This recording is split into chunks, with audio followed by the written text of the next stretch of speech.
The silence in the park was deafening as wealthy executives ignored the frantically signing boy.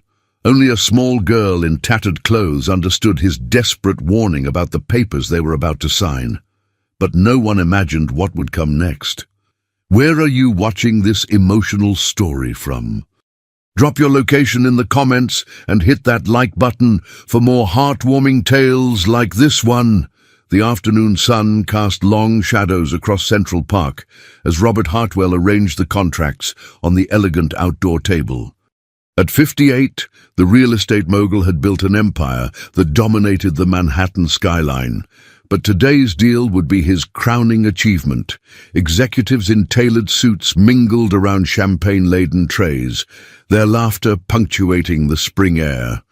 Standing silently at the edge of the gathering was 12-year-old Mason Hartwell, Robert's only son. Born deaf, Mason had learned to navigate his father's world through observation.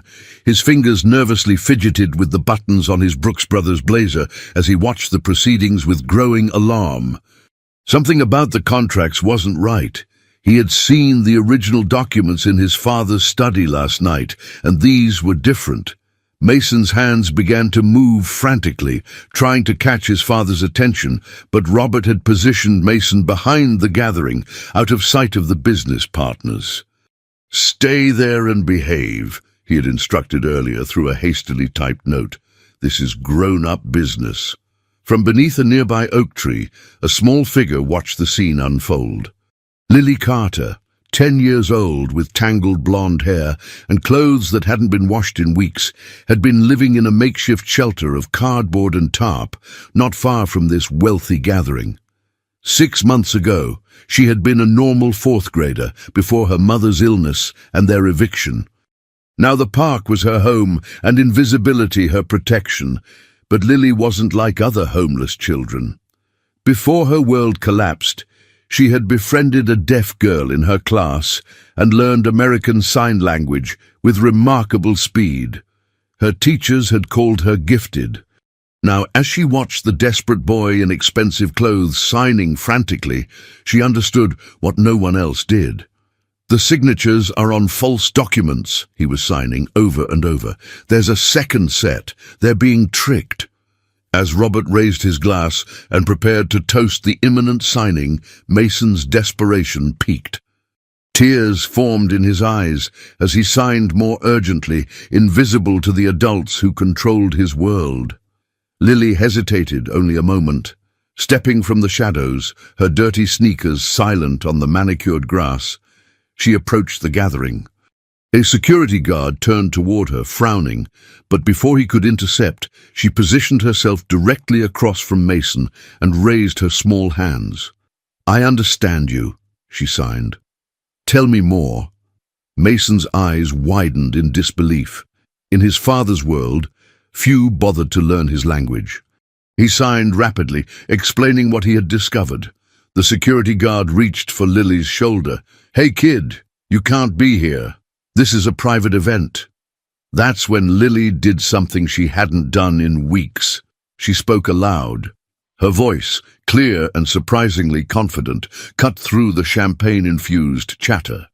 "The contracts are fake," she announced. "This boy is trying to tell you there's been a switch." Robert Hartwell froze, his champagne glass halfway to his lips, as all eyes turned to the disheveled girl and his silent son. In that moment, as confusion rippled through the gathered executives, the carefully orchestrated world Robert had built began to crumble. Behind him, his partner Marcus Whitfield quietly slipped a folder into his briefcase, his face hardening as he caught Mason's knowing stare. "What nonsense is this?" Robert Hartwell's voice cut through the sudden silence, his face flushing with embarrassment as he glared at Lily. The assembled executives shifted uncomfortably, their expressions caught between confusion and suspicion. Mason took 3 quick steps forward, his hands flying in desperate explanation, but his father turned away. "I apologize for the interruption," Robert said smoothly to his guests. "Security, please remove this child." The guard's hand closed around Lily's thin arm, but she stood her ground, her eyes locked with Mason's. "Your son is trying to save your company," she said, her voice wavering but determined. "The contracts are different from the ones you approved. I can tell you what he's saying." Marcus Whitfield stepped forward, his silver hair gleaming in the afternoon light. At 65, he'd been Robert's mentor and business partner for 20 years. "Robert, perhaps we should postpone the signing until we clear up this misunderstanding." His smile didn't reach his eyes as he glanced at Mason, who was frantically shaking his head. Something in his son's desperation finally penetrated Robert's embarrassment. In 15 board meetings over the past month, he'd seen Mason only at dinners, when the boy sat silently beside his private tutor. When was the last time he'd really looked at his son? "Wait," Robert said, raising a hand to the security guard. He turned to Mason. "What is it you're trying to say?" Mason's hands remained still, his eyes filling with frustrated tears. For years his father had promised to learn sign language, but never made the time. The irony crushed him, the one moment his father actually wanted to understand him, and it was too late. Lily gently pulled free from the guard's loosened grip and approached Mason. "I can interpret," she offered, her voice stronger now. "I learned ASL at school." Robert hesitated, then nodded curtly. Mason's hands began to move, and Lily translated. "He says he saw the original contracts in your study last night. These are different. The percentage splits are changed, and there's a clause about automatic transfer of controlling shares if certain benchmarks aren't met." She paused as Mason continued signing. "He says, Mr. Whitfield visited late last night after you went to sleep and switched the documents." The gathering erupted in murmurs. Marcus laughed, but the sound was brittle. "This is absurd. Are we really going to take the word of a homeless child and a boy who—" He caught himself, but the damage was done. "A boy who what, Marcus?" Robert asked quietly, a dangerous edge to his voice. "A boy who can't speak? Is that what you were going to say about my son?" For the first time, Robert really looked at Mason. His intelligent eyes, his trembling hands, the desperation and determination in his face. All those years of pushing his son aside, arranging for tutors and caretakers instead of being a father. All because after his wife died giving birth to Mason, he couldn't bear the reminder of his loss, or the challenge of raising a child who experienced the world differently than he did. "Check the documents," Lily interpreted as Mason signed rapidly. "The originals are hidden in the 3rd volume of the financial history books in his office." Robert hesitated only a moment before turning to his assistant. "James, call the office. Have them check my bookshelf and fax over anything they find." As the assistant hurried away, Marcus's composed facade began to crack.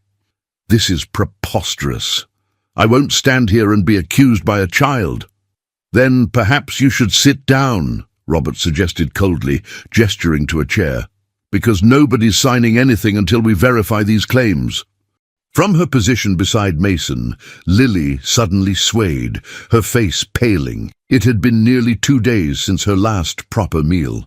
Mason reached out instinctively, catching her arm to steady her. "When did you last eat?" he signed, forgetting momentarily that she was the only one who understood. Lily tried to smile. "It doesn't matter," she signed back. But it mattered to Mason. For the first time in his life, someone had truly seen him, had given him a voice when he needed it most. He turned to his father and signed slowly, deliberately, hoping the meaning would somehow cross the chasm between them. Robert watched his son's hands move, feeling the weight of his failure as a father. Then, surprising everyone, he knelt beside the small, brave girl who had done what he never could. Listened to his son. "Thank you," he said softly. "Whatever happens next, thank you for hearing him." The next 24 hours transformed 3 lives forever. While Robert's legal team confirmed the contract substitution and security escorted a protesting Marcus Whitfield from the premises, Mason refused to leave Lily's side.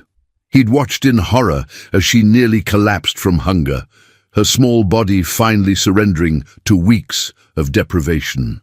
His father, for once responsive to his son's silent pleas, had immediately called his private physician. Now, as morning light filtered through the penthouse windows, Mason sat in an armchair beside the guest-room bed where Lily slept. Dr. Bennett had treated her for malnutrition and dehydration, recommending gradual refeeding and complete rest. Mason had stayed vigilant through the night, watching her chest rise and fall, afraid she might disappear if he looked away. "You should get some sleep too," Robert said from the doorway, his voice uncharacteristically gentle. He held 2 mugs of hot chocolate, offering one awkwardly to his son. Mason accepted the mug, but made no move to leave. His father sighed and sat in the adjacent chair. For several minutes they sipped in silence, the gulf between them seeming both vast and, for the first time, potentially bridgeable. "I called social services," Robert finally said, watching his son's face carefully. "They're sending someone this afternoon." Mason set down his mug, his hands flying in protest. Robert raised a hand helplessly. "I don't understand what you're saying." Frustration flashed across Mason's face. He pulled out his phone and typed rapidly, showing the screen to his father. "Don't send her away. She has nowhere to go." Robert ran a hand through his silver hair. "Mason, we can't just keep a homeless child. There are laws, procedures." Mason typed again. "She saved your company. She was the only one who listened to me." The accusation in those words hit Robert like a physical blow. For 12 years, he'd provided his son with every material advantage while withholding the one thing Mason truly needed: connection. He'd told himself it was because of his busy schedule, because sign language was difficult, because specialized schools and tutors could do a better job than he could. But the truth was simpler and more damning. After losing his wife, he couldn't bear another emotional attachment. "I've made an appointment," Robert said abruptly, "with an ASL instructor. For me, starting tomorrow." Mason's eyes widened in surprise. "It's long overdue," Robert admitted. "As for Lily..." He glanced at the sleeping child, her face peaceful perhaps for the first time in months. "I've been making some calls. Her mother died of cancer 6 months ago. Medical bills took everything they had. There was no other family. She's been living in the park since her mother's landlord evicted them." Mason's face darkened with anger as his fingers typed, "So the system failed her." "Yes," Robert acknowledged, "just like I failed you." Before Mason could respond, Lily stirred, her eyes fluttering open. She looked disoriented for a moment, taking in the luxurious surroundings, before her gaze settled on Mason.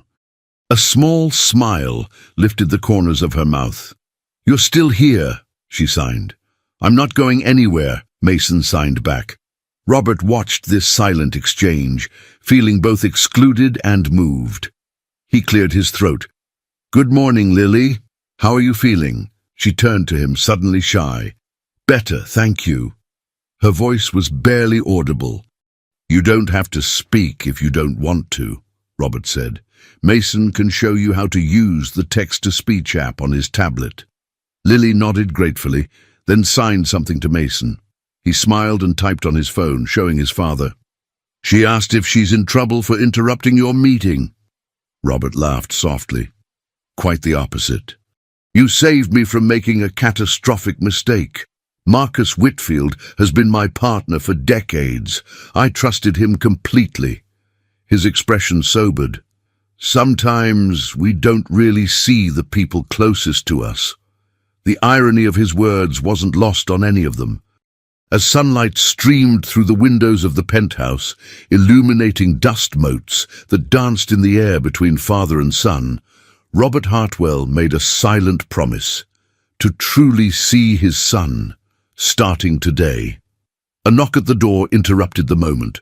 James, Robert's assistant, entered with a tablet in hand. "Mr. Hartwell, social services is on the line. They want to discuss arrangements for the girl." Mason's face fell as he reached for Lily's hand. Robert stood, straightening his shoulders. "Tell them that won't be necessary just yet. I'm pursuing other options." He looked at the two children, one born to privilege but emotionally neglected, one who had lost everything but maintained her compassion. Very specific options. "Temporary guardianship is the best we can do right now, Mr. Hartwell," Attorney Samantha Reeves explained 3 days later as they sat in her downtown office. Given your resources and Lily's situation, the judge was sympathetic, but adoption is a lengthy process. Robert nodded, signing the documents with an unfamiliar sense of purpose. Beside him, Mason and Lily sat close together, their hands moving in animated conversation. In just 3 days, they had developed a friendship that transcended their vastly different circumstances, communicating in a language Robert was only beginning to understand. His first ASL lesson had been humbling. The instructor, Ms. Chen, had been frank. "Learning at your age will be challenging, Mr. Hartwell. Most parents start when their deaf children are infants." The implied criticism had stung, but Robert accepted it as deserved. Now he practiced fingerspelling whenever possible, determined to bridge the gap one letter at a time. "What happens next?" Robert asked, returning the signed papers to Samantha. "Lily will stay with you while we investigate her background more thoroughly. There will be home visits, interviews. If no relatives come forward and you still wish to pursue adoption, we'll proceed." Her eyes softened as she glanced at the children. "It's remarkable what you're doing." Robert shook his head. "What's remarkable is what she did. The company I spent 30 years building would have been stolen from under my nose without her intervention." He lowered his voice. "Have they found Marcus yet?" "No," Samantha replied, "but the FBI has frozen his accounts. It's only a matter of time." As they left the attorney's office, Robert's phone buzzed with a message from James. Educational consultant arrived at Penthouse for 2 p.m. appointment. Robert had spent the past days researching schools that could accommodate both Mason and Lily. His son's expensive private tutors had provided excellent academic instruction but limited social development. And Lily, despite months of homelessness, displayed remarkable intelligence. They deserved an environment where both could thrive. Back at the Penthouse, Dr. Eleanor Winters waited in the living room. A portfolio of educational options spread before her. In her 50s, with steel-grey hair and kind eyes, she had 30 years of experience in education for deaf and hearing children. "Mr. Hartwell," she said, rising to shake his hand, "and this must be Mason and Lily." She surprised them all by signing fluently to both children, who brightened immediately. For the next hour, they discussed possibilities. Dr. Winters observed Mason and Lily's interaction closely before making her recommendation. "The River Valley Academy has a unique approach," she explained. "It's not strictly a school for the deaf, but a bilingual environment where both ASL and spoken English are used throughout the curriculum. Hearing students learn sign language, deaf students have interpreters and technical support. The focus is on communication across differences." Robert frowned. "It's in Connecticut. That's quite a commute." Dr. Winters smiled diplomatically. "Actually, it's a boarding school. Students return home on weekends." "Boarding school?" Robert's frown deepened. "I've only just started to—" He stopped himself, watching Mason and Lily's excited signing as they looked at photos of the campus. "What do you two think?" he asked. Mason typed on his tablet. "It looks amazing, Dad. Kids like me and kids like Lily together." Lily nodded enthusiastically, then signed something that Mason translated. "She says she's never been to a real school before, just public school." The innocent distinction made Robert wince. He'd spent years insulating Mason from the world, believing he was providing the best education money could buy, while actually isolating him further. And here was Lily, who had experienced the worst of what life could offer, still eager to learn and connect. "I would need to see the campus first," Robert said carefully. "And they would need to pass a rigorous security check." After the incident with Marcus, he was taking no chances with his son's safety, or with Lily's. "Of course," Dr. Winters agreed. "But there's something else you should consider." She leaned forward earnestly. "Your son has extraordinary potential, Mr. Hartwell. His spatial reasoning and pattern recognition scores are off the charts, and based on how quickly Lily acquired sign language, I suspect she has similar gifts. Together, in the right environment." She didn't need to finish. Robert had built his empire by recognizing potential where others saw only risk.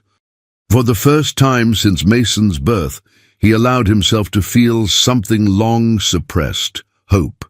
Not for business success or material gain, but for his son's happiness. For a future where Mason wasn't defined by what he couldn't do, but by what he uniquely could.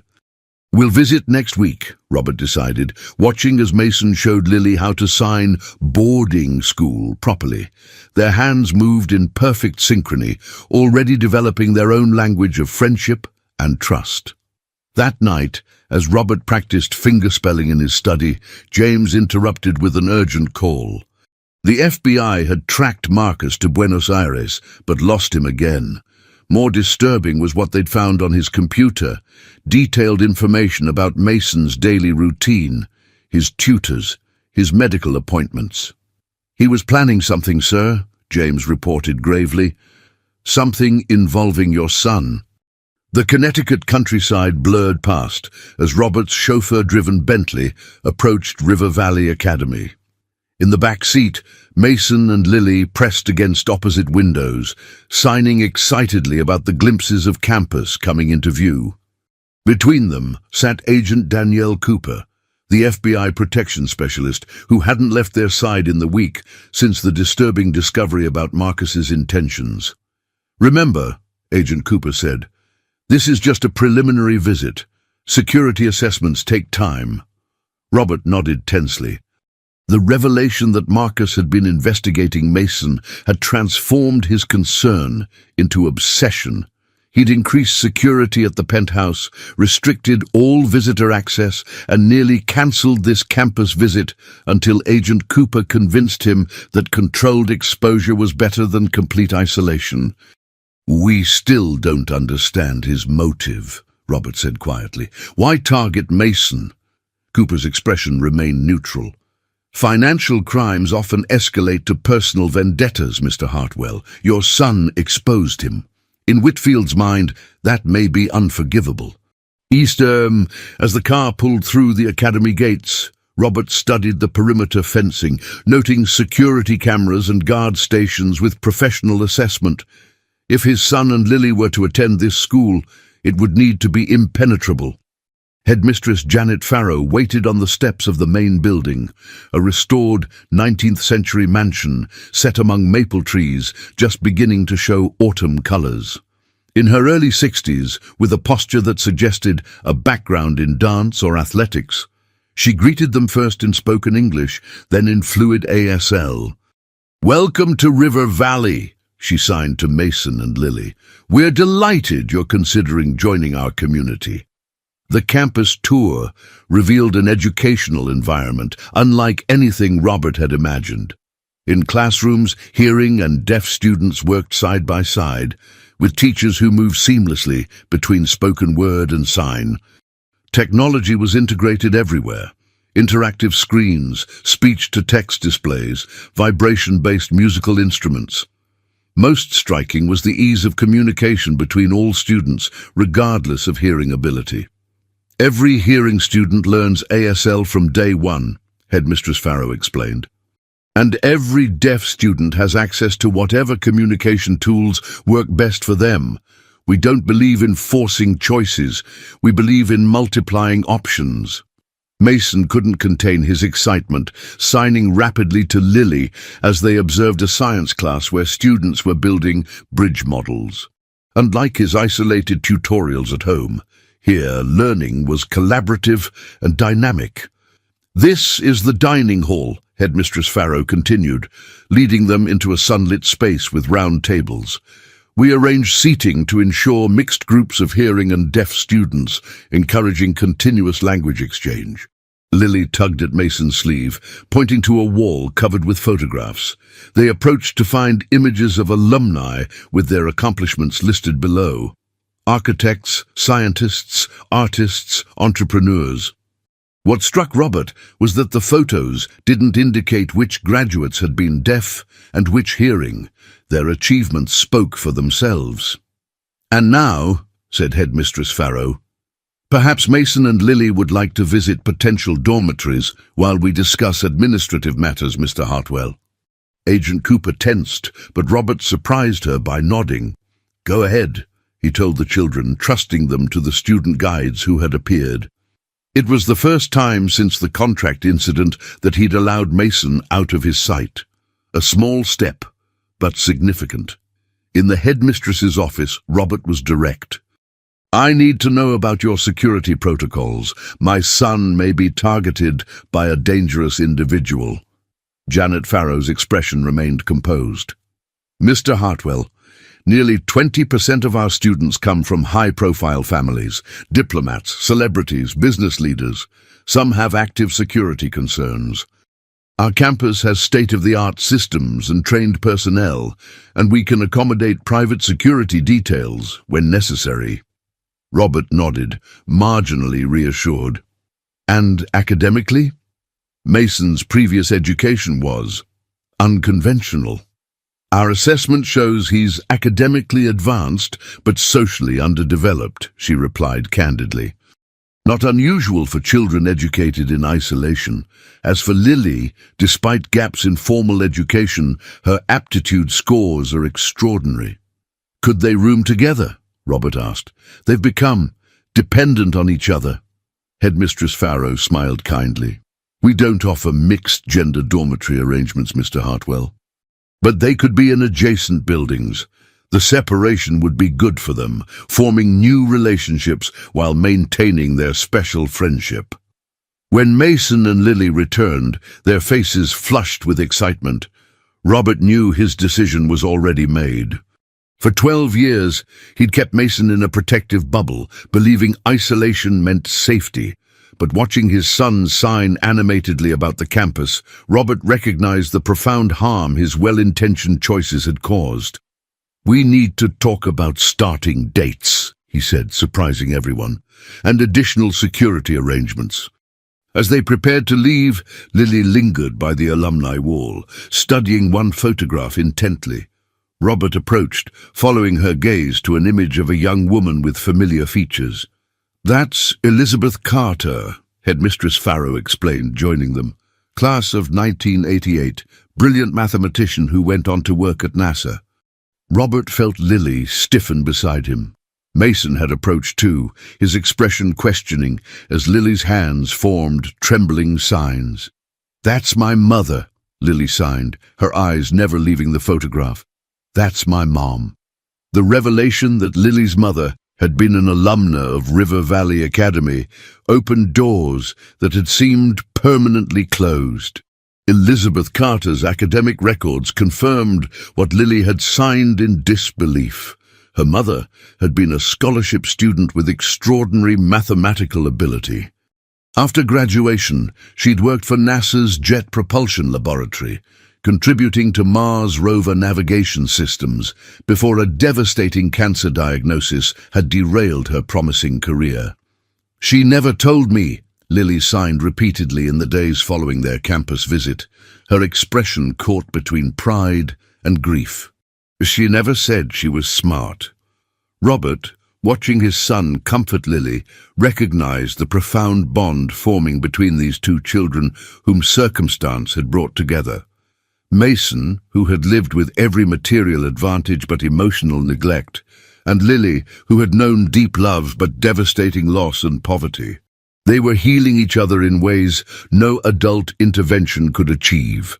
3 weeks after their campus visit, Robert sat in his home office reviewing security upgrades to River Valley Academy that would make Fort Knox seem vulnerable by comparison. His company would absorb the costs in exchange for naming rights to a new science building. It wasn't charity. It was investment in his son's future and in Lily's. A knock at the door interrupted his concentration. James entered, his normally composed face etched with concern. "Sir, there's been a development with the Whitfield situation." Robert set down his pen. "They've found him." "No, but they've uncovered something disturbing." James hesitated. "The FBI has been analyzing Whitfield's financial records. They found regular payments to a woman named Victoria Hartwell." The name hit Robert like a physical blow. "That's impossible," he whispered. "Victoria died giving birth to Mason." "I know, sir." James's voice was gentle. "But these payments began 12 years ago, right after Mason was born, and continued until 3 months ago." Robert's mind reeled as implications cascaded through his consciousness. "Are they suggesting—" "They don't know what to suggest," James admitted. "Agent Cooper is downstairs. She has more information." The next hour passed in a blur as Agent Cooper presented evidence that shattered Robert's understanding of his own life. Bank transfers, property records, flight manifests, all pointing to the impossible conclusion that Victoria Hartwell hadn't died 12 years ago, that Marcus Whitfield had been sending her money for over a decade, that Robert's trusted partner and his supposedly deceased wife had orchestrated an elaborate deception. "But why?" Robert demanded, his voice hoarse. "Why fake her death? Why take a mother from her child?" Agent Cooper's expression was compassionate, but firm. "We believe it was financial, Mr. Hartwell. Your marriage contract included a significant trust that would transfer to Victoria upon Mason's birth. By faking her death and having the trust transfer to Mason with you as trustee, Whitfield could access it," Robert finished numbly. As Mason's godfather and Robert's most trusted advisor, Marcus had helped establish the complex trust structures that now protected Mason's inheritance and apparently provided a mechanism for systematic theft. "We need to speak with Mason," Agent Cooper said gently. "He may have information he doesn't realize is important." "He was an infant when she supposedly died," Robert protested. "What could he possibly know?" "Children who are deaf often develop heightened observational skills," she explained. "And Mason has clearly demonstrated an ability to notice things others miss." Robert thought of the contract switch, how Mason alone had spotted the substitution that would have cost them everything. "I'll get him," he agreed reluctantly. Mason and Lily were in the penthouse's newly established communication room, practicing ASL with Ms. Chen. The walls were covered with sign language posters, and interactive screens displayed ASL tutorials. Robert had converted his rarely used meditation space into this learning environment, where he now spent hours each evening struggling through basic signs while Mason patiently corrected his form. "Mason," Robert signed carefully, one of the few complete sentences he could manage without fingerspelling. "Can you come with me? Important." Mason followed his father, with Lily instinctively coming along.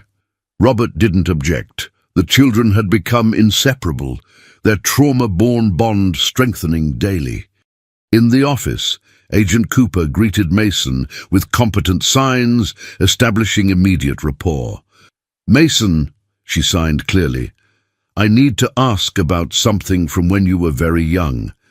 Do you remember anything about your mother?" Mason's hands stilled, his expression confused. He'd been told his entire life that his mother had died bringing him into the world, that her loss was the price of his existence. It was a burden no child should bear, but one Robert had unintentionally placed on his son's shoulders through years of emotional distance. Slowly, Mason raised his hands and signed something that Agent Cooper translated for Robert. "I don't remember her, but sometimes I dream about a woman who smells like lemons who watches me sleep." Robert felt the blood drain from his face. Victoria's signature scent had been lemon verbena. He had never shared that detail with Mason. "When did you have these dreams?" Agent Cooper signed. Mason's response came hesitantly. "When I was little, maybe 5 or 6. The dreams stopped after Uncle Marcus said they weren't real." Uncle Marcus, the man who had been secretly funneling money to Victoria for 12 years, the man who had been studying Mason's routines and medical records, the man who had tried to steal Robert's company and who had disappeared when his schemes began to unravel. "Mason," Robert signed slowly, each movement deliberate despite his limited vocabulary, "your mother might be alive." The boy's eyes widened in shock, then narrowed in confusion. His hands flew in rapid signs that Robert couldn't follow, but Lily could. She translated aloud for Robert and Agent Cooper. "He's asking if that means you've been lying to him all these years." The accusation struck Robert with devastating force. "No," he signed emphatically. "I thought she died. I believed it." He switched to fingerspelling to express the complexity beyond his limited sign vocabulary. "I'm ISSEDHEREVERYDAY. Mason studied his father's face, searching for truth in the features that mirrored his own. Then he signed a single question that needed no translation. "Where is she now?" The search for Victoria Hartwell consumed the next month, delaying Mason and Lily's enrollment at River Valley Academy until the spring semester. FBI investigations revealed a complex trail leading through Switzerland, Singapore, and finally to a remote coastal property in New Zealand, registered to a shell company connected to Marcus Whitfield. Satellite imagery showed a luxury compound with extensive security features, including a private dock with a speedboat perpetually moored alongside. Local authorities confirmed a woman matching Victoria's description lived there, though under the name Vivian Whitney. She rarely left the property and received few visitors, except for Marcus Whitfield, who had been photographed arriving by private helicopter on multiple occasions over the years. "We don't yet understand the nature of their relationship," Agent Cooper explained during one of her now regular briefings in Robert's office. "Coercion? Collaboration? Stockholm Syndrome? Without speaking to Victoria directly, we can only speculate." Robert barely heard her. On his desk sat photographs of the woman he had mourned for 12 years, taken from long-range surveillance cameras. Older, yes, her chestnut hair now streaked with silver, but unmistakably Victoria. His Victoria, who he'd believed died in childbirth, whose death had left him so devastated he could barely look at their son without drowning in grief. "What do we tell Mason?" Robert asked, his voice hollow. For weeks, he had maintained the fragile explanation that they were looking for information about his mother, without confirming the full truth, that she might have willingly abandoned her infant son for money. "I think it's time for full disclosure," Agent Cooper advised. "He deserves to know everything we know, especially given recent developments." The recent developments were the anonymous gifts that had begun arriving for Mason 2 weeks earlier. First, a hand-carved wooden box containing childhood photographs Mason had never seen, himself as an infant, sleeping in a hospital bassinet. Then a music box that played Beethoven's Für Elise through vibration patterns a deaf person could feel. Yesterday, a model of the solar system with peculiar markings on the planet Mars, precisely where Elizabeth Carter had focused her work at NASA. "The gifts aren't from Marcus," Agent Cooper continued. "They're from Victoria. She's reaching out to Mason, establishing connection before making direct contact. Or she's manipulating him," Robert countered bitterly, "setting up some new deception." Agent Cooper's expression softened. "Mr. Hartwell, I understand your anger, but whatever Victoria's role in this fraud, she's Mason's mother. That relationship deserves careful consideration." That evening, Robert faced the most difficult conversation of his life, in the communication room with Ms. Chen present as an interpreter to ensure nothing was lost in Robert's still-developing signing. He told Mason everything about the payments, the New Zealand property, the mounting evidence that his mother had participated in an elaborate fraud. Mason sat completely still, his normally expressive face a mask of confusion. Beside him, Lily maintained physical contact, her small hand on his arm offering silent support. When Robert finished, the room fell into a heavy silence, broken only by the soft hum of the air conditioning. Finally, Mason's hands moved in a question. "Did she ever try to contact me before now?" Ms. Chen interpreted, and Robert shook his head. "Not that we've found evidence of. The first contact appears to be these recent gifts." Mason absorbed this, then signed again. "Does she know sign language?" The question caught Robert off guard.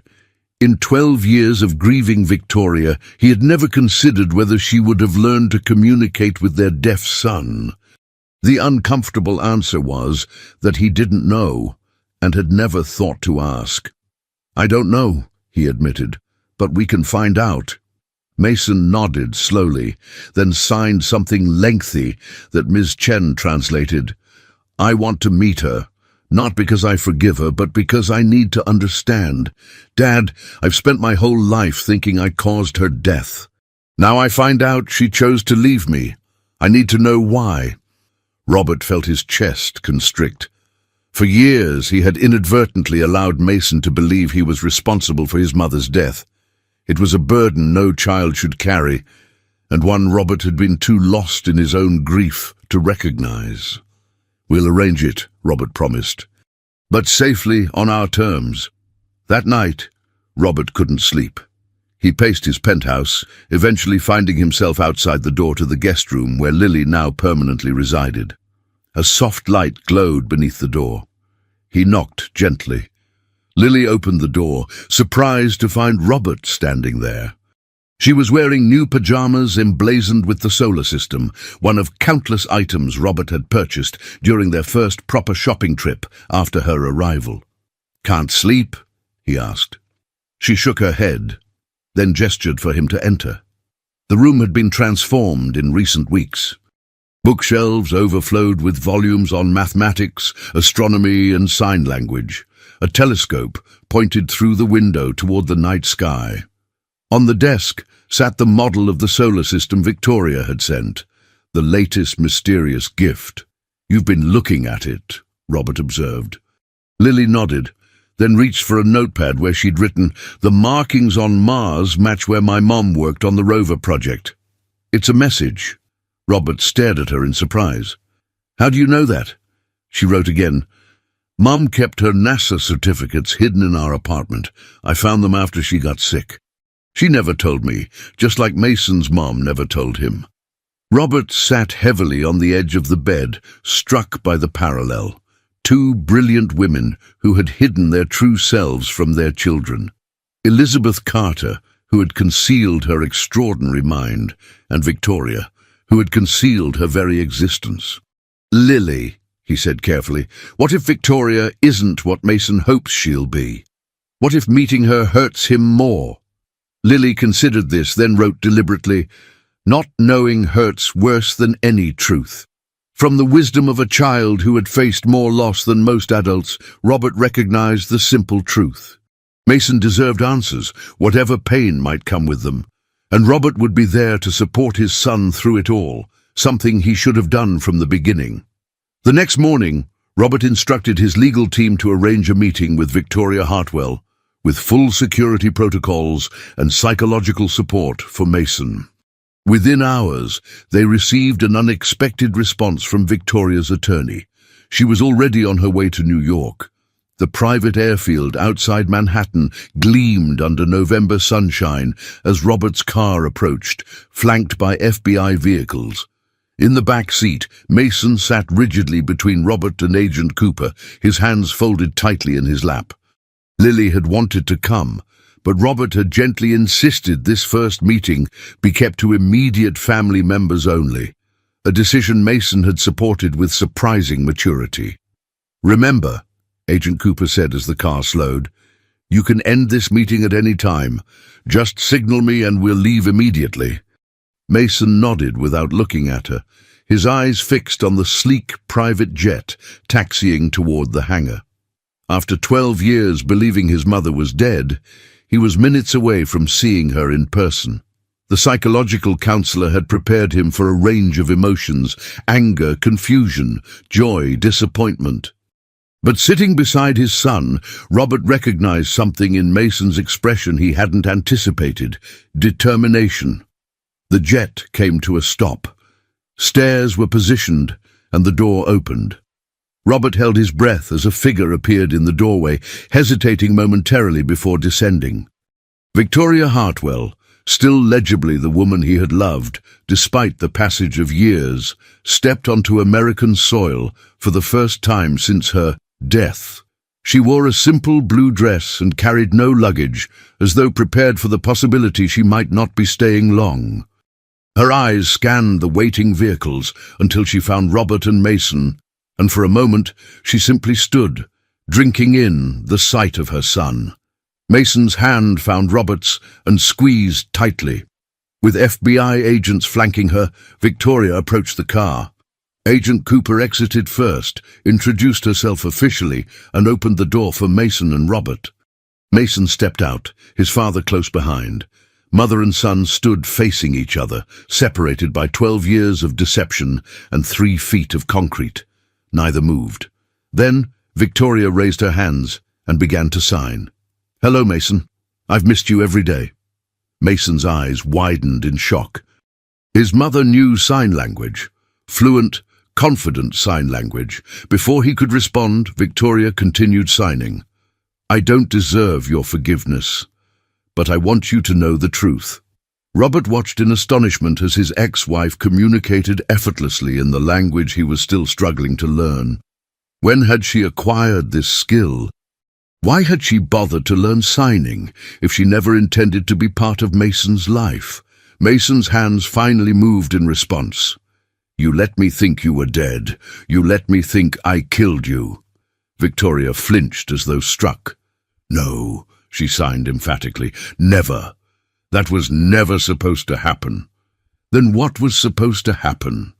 Robert demanded aloud, his voice tight with controlled fury. Victoria turned to him, her expression complicated by emotions he couldn't decipher.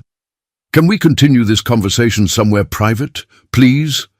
And the somewhere private turned out to be a secure FBI facility in Manhattan, a nondescript office building with interrogation rooms repurposed as meeting spaces. Mason, Robert, and Victoria sat at a conference table, with Agent Cooper observing from a corner and a certified ASL interpreter present to ensure nothing was misunderstood. Victoria began her explanation, alternating between speech for Robert and sign for Mason. "After Mason was born and diagnosed as deaf, Marcus approached me with what he called a business proposal," she began. "He said Robert would never accept a disabled child, that eventually you would send Mason away to an institution as your own father had threatened to do with your sister." Robert started in shock. "My sister? I don't have a sister." Victoria's eyes widened. "Elaine? Your older sister who was born with severe learning disabilities? Your father sent her to a residential facility when you were too young to remember. Marcus showed me the records." "That's a lie," Robert insisted, though a cold uncertainty crept through him.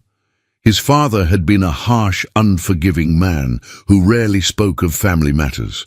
Could there be truth to this? "Marcus convinced me that the only way to protect Mason was to remove him from your influence entirely," Victoria continued. "The plan was to fake my death during childbirth, then have you declared an unfit parent due to extreme grief. Marcus would be appointed guardian and he would bring Mason to me. We would raise him together, using the trust fund to provide everything he needed." "But that's not what happened," Mason signed, his expression stony. "No," Victoria acknowledged, her hands trembling slightly. "After my death, Marcus told me you had become obsessively protective of Mason, that you'd threatened to destroy anyone who tried to take him from you. He said we needed to wait until you were more vulnerable.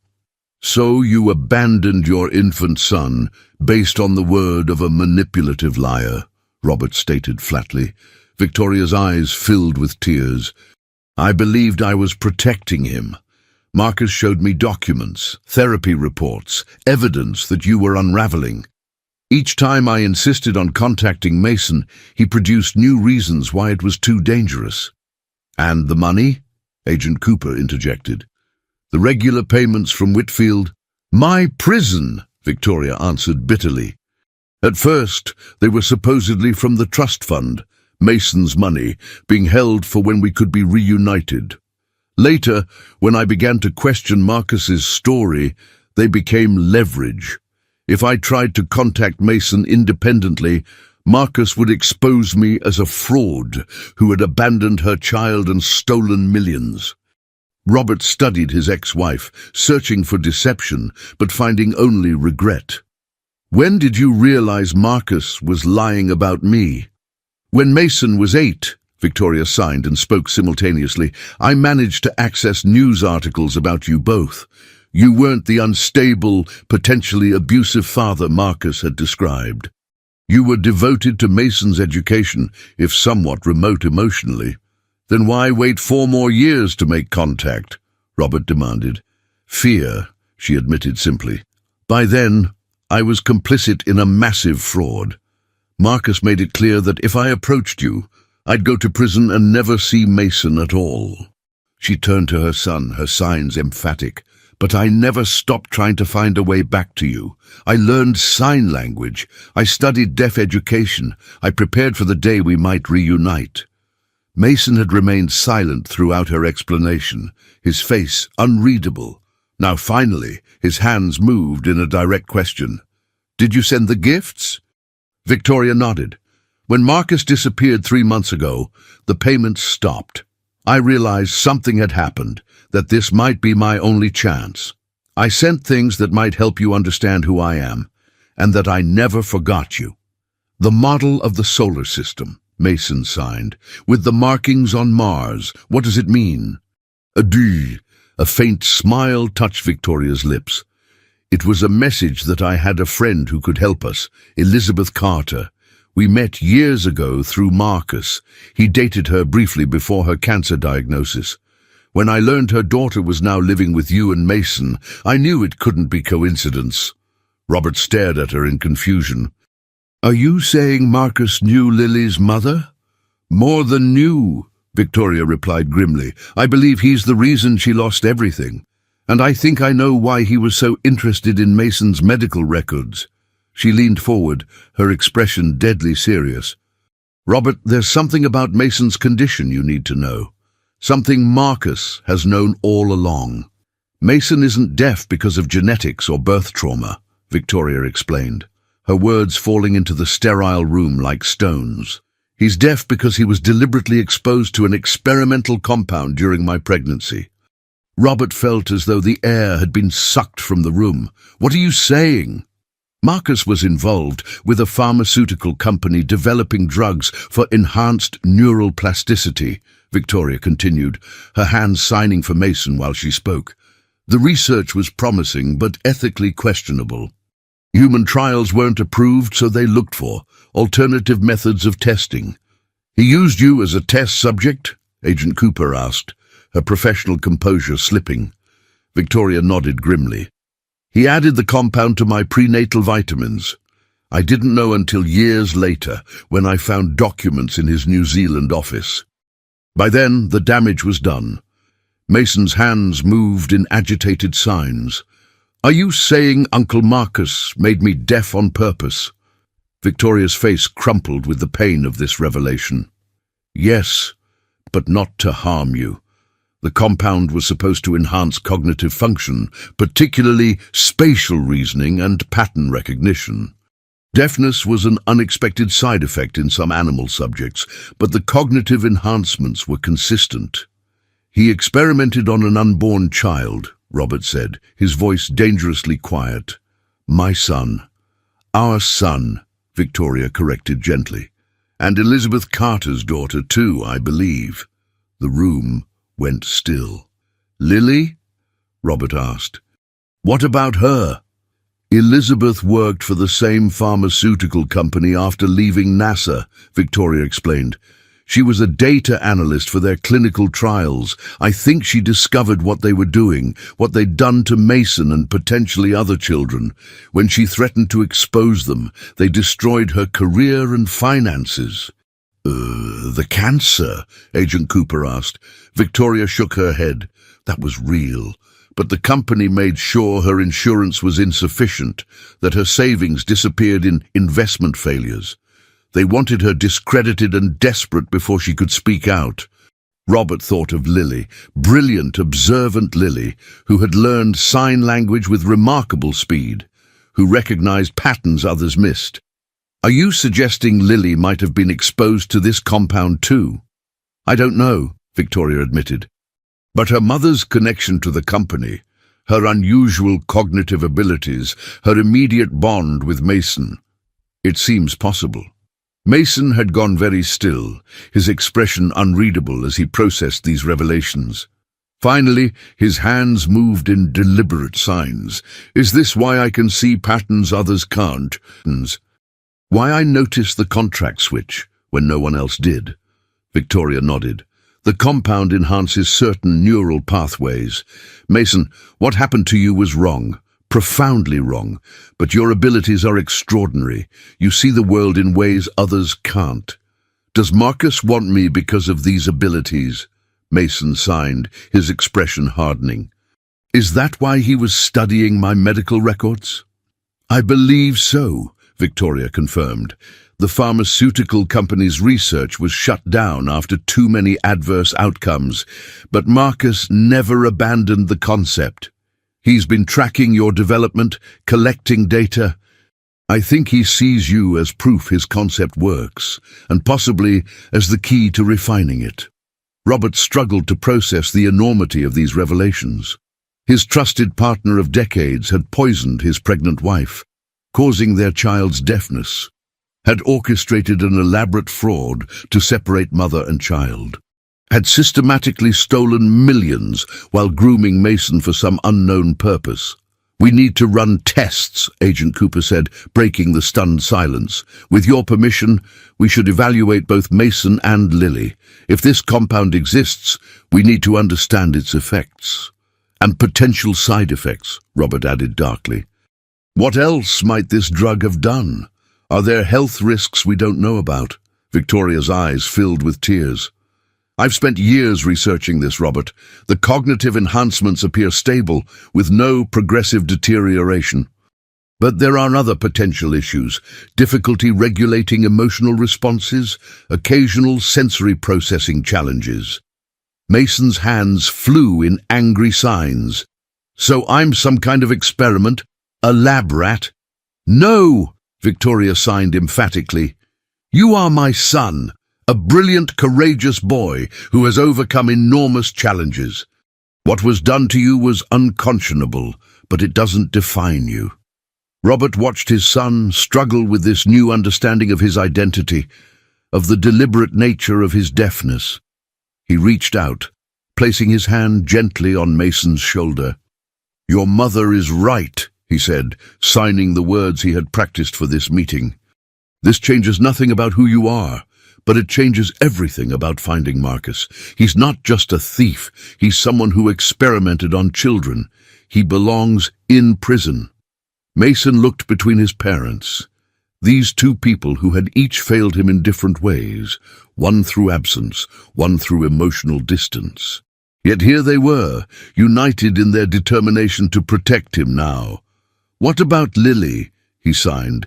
If she was exposed too, she needs to know. Robert nodded. We'll tell her together, and we'll have doctors examine both of you, not to treat you as experiments, but to ensure there are no health concerns we should address. Where will you stay? He asked Victoria, the question hanging awkwardly between them. I've arranged a hotel, she replied. The FBI has restricted my movements pending their investigation into my role in Marcus's fraud. I don't expect— Stay at the penthouse, Robert interrupted, surprising himself. There's a guest suite on the lower level. If Mason wants to get to know you, it should be in a comfortable environment. Victoria's expression registered shock, then cautious hope. Are you sure? No, Robert admitted honestly, but Mason deserves the chance to know his mother, and we need to present a united front against Marcus. As they prepared to leave the facility, Mason tugged at Robert's sleeve, pulling him slightly away from the others. His hands moved in signs only his father would see. Did you ever love her? The question caught Robert off guard with its simplicity and depth. He nodded slowly. Very much. Her loss, or what I thought was her loss, nearly destroyed me. Mason considered this, then signed again. Do you think you could forgive her someday? Robert looked at Victoria, the woman he had mourned for 12 years, the mother of his child, the unwitting accomplice in an unforgivable experiment. I don't know, he signed honestly, but I'm willing to try. For you. Mason's response was unexpected. He wrapped his arms around his father in a fierce hug, perhaps their first genuine embrace since he was a toddler. When he stepped back, his signs were determined. Then I'll try too. As they left the building, Victoria walking slightly apart from them, Robert's phone buzzed with a message from James. Mr. Hartwell, River Valley Academy Security reports a breach in their systems. Someone has been accessing Mason and Lily's admission files. Marcus was getting closer. Whatever his plans for Mason, and possibly for Lily, he was still actively pursuing them. The race to understand the children's condition before he made his move had become urgent. What none of them realized was that Lily, waiting anxiously at the penthouse, had already begun piecing together the truth from her mother's hidden papers and from her own increasingly vivid memories of the special vitamins her mother had been instructed to give her throughout early childhood. The penthouse living room had never felt so crowded with tension. Lily sat between Mason and Robert on the sofa, while Victoria perched uncomfortably on an adjacent chair. Agent Cooper stood near the windows, maintaining professional distance while remaining vigilant. On the coffee table lay medical files, research notes, and a worn journal bearing Elizabeth Carter's name. I found it hidden in the lining of my mother's old backpack, Lily explained, her small voice steady despite the enormity of what she was sharing.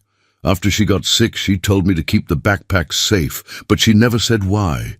I've carried it everywhere since then. Victoria leaned forward, examining the journal's pages filled with complex mathematical notations and chemical formulas. These are observations about neural pathway development, she murmured. Elizabeth was documenting the effects of the compound on her own daughter. She wasn't just documenting them, Agent Cooper corrected, pointing to a particular notation. She was developing a counter-agent, something to stabilize the neurological changes without losing the cognitive enhancements. Robert watched Lily's face for signs of distress, but found only determined curiosity. Unlike Mason, who had reacted to yesterday's revelations with understandable anger and confusion, Lily seemed almost relieved to have confirmation of what she had apparently suspected for some time. My mom said I was special, she said simply. That I could see things others couldn't. I thought she meant I had a good imagination. Mason's hands moved in signs that Lily immediately understood. Did you know you were part of an experiment? She shook her head. Not until now, but I knew something was different about me. The other kids at school couldn't understand how I learned things so quickly. My teachers thought I was cheating on tests. Elizabeth must have discovered what was happening and joined the pharmaceutical company to investigate from within, Victoria theorized. These notes suggest she identified at least 12 children who were exposed to the compound during gestation or early development. 12 children, Robert repeated, the number landing heavily. 12 families whose lives were altered without their knowledge or consent. Agent Cooper's phone buzzed. with an incoming message. She checked it, her expression tightening. "We've identified a property in upstate New York registered to one of Whitfield's shell companies. Satellite imagery shows recent activity, deliveries of medical equipment, security enhancements. He's setting up a lab," Victoria concluded grimly. "He's never abandoned his research. Finding these children, studying them, has been his obsession for years." "But why now?" Robert questioned. "Why increase his activities right when his fraud was exposed?" Victoria exchanged a significant look with Agent Cooper before answering. "The compound has a unique property. While the neural enhancements manifest in childhood, there's a secondary development phase that occurs during puberty. Based on Elizabeth's notes and what I've observed in Mason, the spatial reasoning and pattern recognition abilities intensify dramatically between ages 12 and 14. Mason, who had been following the conversation through the interpreter, signed rapidly, "I'm 12, Lily is 10. "Exactly," Victoria confirmed. "Mason is entering the secondary development phase now. Marcus has been waiting for this moment, tracking Mason's development through his medical records, preparing to observe and document the next stage of enhancement." Robert felt cold dread settle in his stomach. And when Lily exposed his contract switch, she demonstrated similar abilities. So now he's interested in both children. "We need to move them," Agent Cooper stated decisively. "The penthouse security is excellent, but we'd be safer relocating to a more secure facility until Whitfield is apprehended." "No!" Mason signed emphatically. "No more hiding, no more running." He looked at Lily, who nodded in silent agreement. "Mason," Robert began, but his son cut him off with rapid signs. "This man poisoned me before I was born. He separated me from my mother. He's the reason Lily lost everything. I won't let him control where we go or how we live." Robert recognized the stubborn set of his son's jaw, the same expression he saw in his own mirror on difficult business days. For 12 years, he had viewed Mason's deafness as a vulnerability to be protected. Now he was beginning to understand it was merely one aspect of an extraordinary child whose courage far exceeded his own. "What do you propose?" Robert asked, surprising everyone with his willingness to consider Mason's perspective. Mason exchanged a quick glance with Lily before signing his response. "We go to River Valley Academy as planned, but we use ourselves as bait." A chorus of objections erupted from the adults, but Mason continued signing determinedly. "Marcus wants to observe us? Let him think he has the opportunity. The school already has enhanced security because of us. We add more, security that looks for him specifically. When he approaches, you catch him." Victoria translated Mason's proposal for Robert and Agent Cooper, her expression caught between maternal concern and reluctant admiration. "It's too dangerous," she argued. "He's already demonstrated he's willing to go to extreme lengths." "Which is why traditional protection measures might fail," Agent Cooper said thoughtfully. "A proactive approach has certain advantages, especially with subjects who—" She caught herself. "With children who are highly observant and capable of recognizing threats." Robert studied his son, seeing him truly for perhaps the first time, not as a fragile child to be sheltered, but as a young man of extraordinary ability and determination. Mason had inherited not just Robert's features, but his strategic mind and unwavering resolve. If, and this is a significant if, we were to consider this approach, Robert said carefully, it would require extensive planning and multiple layers of protection. "Of course," Mason signed confidently. "I'm not suggesting we make it easy for him, just that we stop hiding and start hunting." Lily, who had been quietly absorbing the conversation, finally spoke. "My mom was trying to protect me by hiding her research, but in the end, hiding didn't save her. It just meant she died without anyone understanding what she was fighting for." Her voice quavered slightly, but her gaze remained steady. "I don't want to hide anymore either." The room fell silent, as the adults considered the children's perspective. It was Agent Cooper who finally broke the impasse. "We could establish a controlled environment," she suggested. "The Academy has agreed to additional security measures already. With proper surveillance, undercover agents, and continuous monitoring, we could create a scenario where Whitfield believes he has an opening while actually entering a carefully constructed trap." "The FBI would sanction this?" Robert asked skeptically. "With appropriate safeguards, yes," Agent Cooper confirmed. "We've used similar approaches in cases involving high-profile targets who have proven elusive to traditional methods." Victoria looked stricken. "You're talking about using children as bait." "No," Mason signed emphatically. "We're talking about taking back control. About refusing to let him make us live in fear." Robert found himself torn between his instinct to protect Mason at all costs and his growing recognition of his son's autonomy and insight. For 12 years, he had made decisions about Mason's life with minimal input from the boy himself, decisions rooted in his own fears and limitations. "Perhaps it was time to listen. We develop a comprehensive plan," Robert said finally, "with multiple fail-safes and exit strategies. Nothing proceeds without complete confidence in the children's safety." Mason beamed, signing "thank you" with emphatic hands. As they began outlining parameters for this unconventional approach, Robert's phone chimed with an encrypted message from his security team. Surveillance cameras had captured a figure matching Marcus Whitfield's description near the River Valley Academy campus. The choice had effectively been made for them. Marcus was already closing in. The question now was not whether to confront him, but how to ensure the children's safety when the inevitable confrontation occurred. What none of them anticipated was how quickly Marcus would move, or that he already had allies inside their trusted circle. River Valley Academy's winter campus glittered under fresh snow as Mason and Lily arrived for their first day.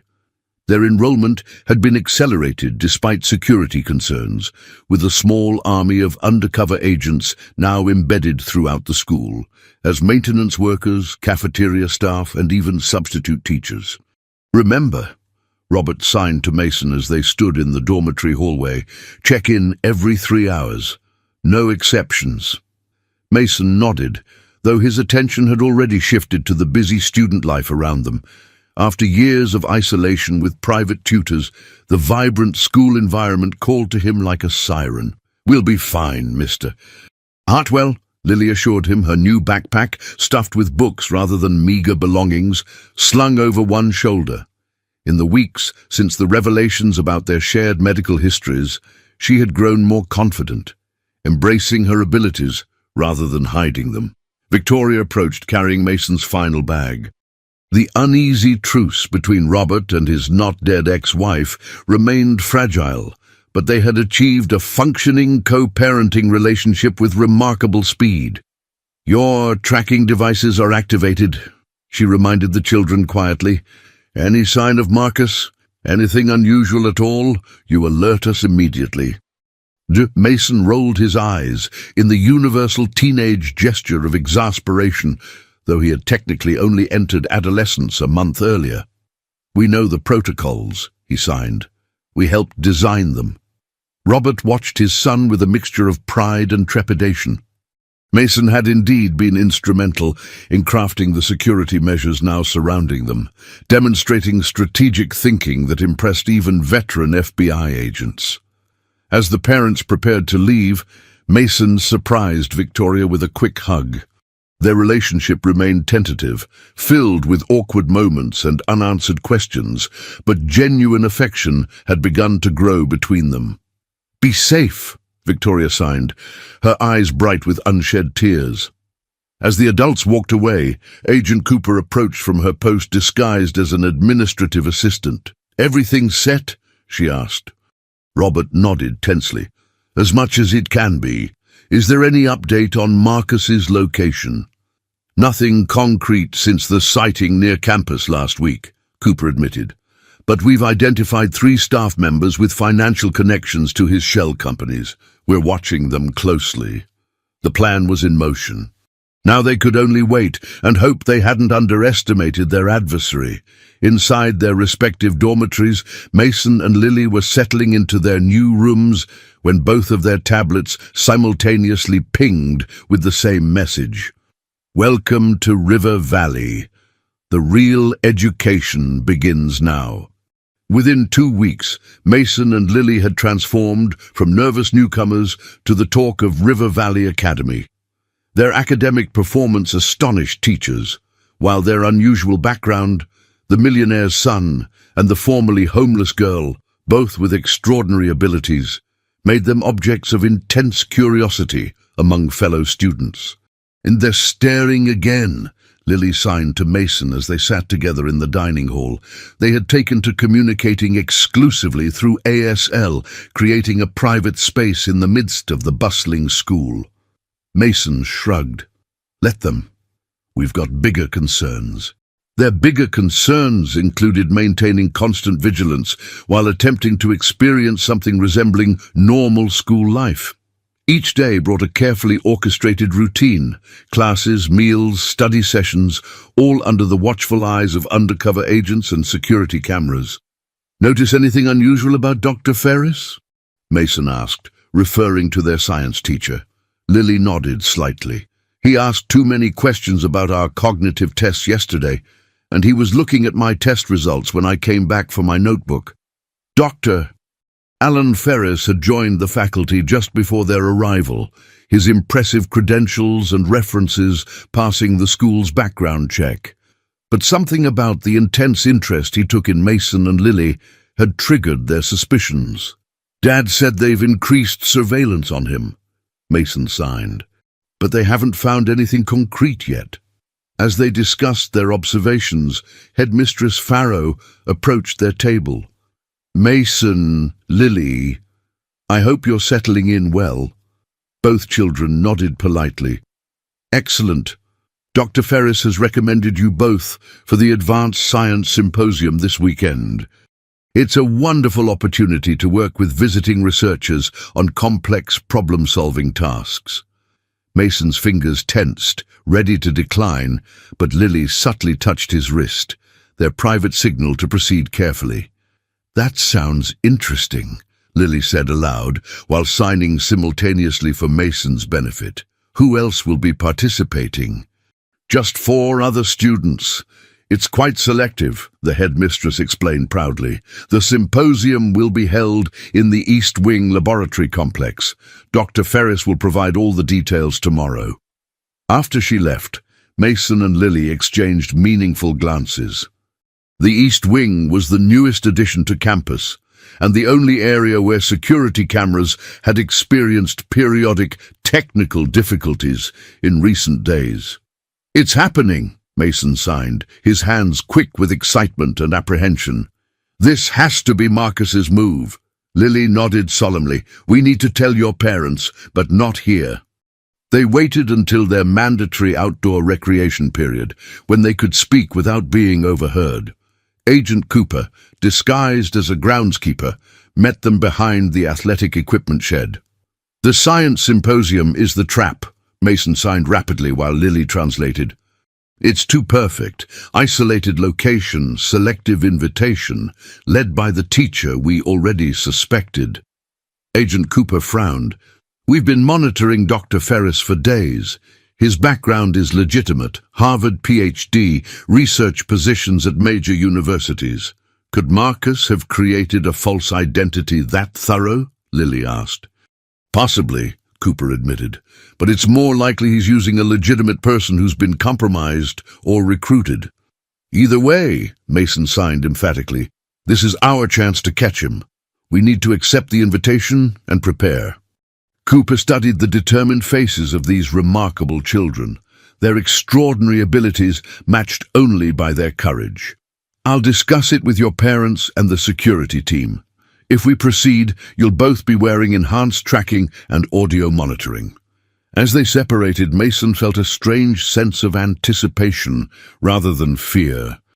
After a lifetime of being protected and sheltered, he was finally taking action, confronting the man who had altered the course of his life before he was even born. What he didn't yet realize was that the science symposium was merely a diversion, and that Marcus Whitfield had already infiltrated River Valley Academy in a way none of them had anticipated. The morning of the science symposium arrived with a fresh dusting of snow and heightened security protocols. Robert and Victoria had relocated to a hotel 10 minutes from campus, while FBI tactical teams maintained positions throughout the school grounds. Inside Mason and Lily's clothing, advanced tracking devices monitored not only their locations, but their vital signs. "I still don't like this," Robert muttered as he watched surveillance feeds from their hotel room command center. On the screens, Mason walked confidently toward the east wing, while Lily approached from her dormitory on the opposite side of campus. "None of us like it," Victoria replied, her eyes never leaving the monitor showing their son. But Mason was right. This is our best opportunity to catch Marcus. Agent Cooper entered with updated intelligence. "We've verified the identities of all symposium participants and the 2 faculty supervisors. Background checks are clean, but we're taking nothing for granted. Teams are in position to move the moment we identify Whitfield or any suspicious activity. The plan was for the children to participate normally while remaining alert for anything unusual. At the first sign of danger, they would activate their emergency signals, prompting immediate extraction. Mason reached the laboratory first, finding Dr. Ferris arranging materials at 6 workstations. The room was large and well-equipped, with floor-to-ceiling windows overlooking the snow-covered campus. "Mason, welcome." Dr. Ferris greeted him with signs that were surprisingly fluent. "Please take workstation 3. We'll begin once everyone arrives." Mason nodded politely while scanning the room for potential threats or escape routes, just as he'd been trained. Nothing seemed immediately suspicious, though he noted the unusual amount of electronic equipment present for what was supposedly a chemistry demonstration. Lily arrived next, followed by the 4 other selected students, all exceptional performers in science and mathematics. As they settled at their stations, Dr. Ferris began explaining the day's challenge, analyzing chemical compounds and identifying patterns in their molecular structures. "This is a university-level exercise, Dr. Ferris explained, his enthusiasm appearing genuine, "but I believe you're all capable of exceptional insights." The work began innocuously enough. The first hour passed with normal scientific activities, mixing solutions, recording reactions, analyzing data. Mason and Lily exchanged occasional glances, their private sign language conveying mutual confusion. If this was Marcus's trap, it was remarkably subtle. Then, during the mid-morning break, their tablets simultaneously chimed with identical messages. "Second floor, west corridor, equipment closet, come alone or they die." Mason's blood ran cold as he showed Lily the message. Their emergency signals were designed to be triggered discreetly, but with Dr. Ferris watching them closely, any unusual movement risked alerting him. Using their private signs, Mason communicated rapidly, "Distraction needed. Count of 3. Lily nodded imperceptibly. Then on Mason's silent count, she gasped loudly and knocked over her beaker, sending blue liquid spreading across the workstation. "I'm so sorry!" she exclaimed as Dr. Ferris rushed over with paper towels. In the momentary chaos, Mason activated his emergency signal. Within seconds, Agent Cooper's voice came through his nearly invisible earpiece. "Signal received, stay put. Do not go to the location mentioned." But then Lily's tablet displayed a new message, this one including a live video feed of Robert and Victoria, unconscious and bound to chairs in what appeared to be a maintenance room. A timer showed 10 counting down. Mason felt the blood drain from his face as he showed Lily the screen. They had prepared for many scenarios, but not this one. not their parents being used as leverage. With Dr. Ferris still distracted by the spill, Mason signed rapidly to Lily. "West Corridor now, together." As they slipped from the laboratory, Mason's mind raced. If their parents had been taken, the entire security operation was compromised. They were truly on their own, and they had less than 10 minutes to make an impossible choice. "This has to be a trap," Lily signed as they hurried down the empty hallway toward the West Corridor. Classes were in session, leaving the normally bustling school eerily quiet. "Of course it's a trap," Mason replied, his hands moving sharply with tension. "But did you see the video? That wasn't fake." Agent Cooper's voice crackled urgently through their earpieces. "Return to the laboratory immediately. This is a direct order."